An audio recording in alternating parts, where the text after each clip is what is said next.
अचानक आसमान से एक बड़ी चट्टान आकर गिरी और एक ही पल में कंकालों के कप्तान की ठुड्डी तोड़ दी। हालांकि कप्तान बहुत गुस्से में था, लेकिन वह कोई जल्दबाजी नहीं कर सकता था, क्योंकि उसके और आदमी के बीच एक बर्फीली नदी थी।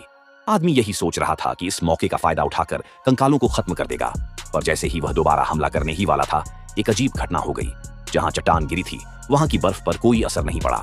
कंकाल कप्तान ने तुरंत इस मौके को पकड़ लिया और बिना कुछ सोचे आदमी की तरफ बढ़ने लगा। जैसे ही देखा कि बर्फ नहीं टूटी, बाकी कंकाल भी पीछे पीछे आ गए।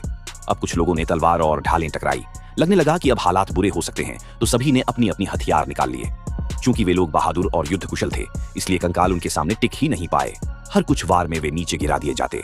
मगर जैसे ही कंकालों की पूरी फौज एक साथ उन पर टूट पड़ी, ये योद्धा भी कमजोर पड़ने लगे। न सिर्फ उन्हें पीछे हटना पड़ा, बल्कि कुछ तो भीड़ में दबकर सीधे दूर पश्चिम में फेंक दिए गए। नेता ये हाल देखकर घबरा गया, लेकिन कंकालों की सेना ने उसे भी नहीं बख्शा। वो पागलों की तरह उस पर टूट पड़े। नेता को लगने लगा कि अब उसका अंत आ गया है। इसी नाजुक पल पर अचानक आसमान से एक विशाल ड्रैगन उड़ता हुआ आया और आग उगलते हुए कंकालों की फौज पर टूट पड़ा। एक पल में ही युद्ध का रुख पलट गया, पर ड्रैगन यहीं नहीं रुका। उसने दोबारा जोरदार हमला किया और फिर से आग बरसाई। ड्रैगन की मदद से आखिरकार वे कुछ योद्धा किसी तरह जिंदा बच निकले।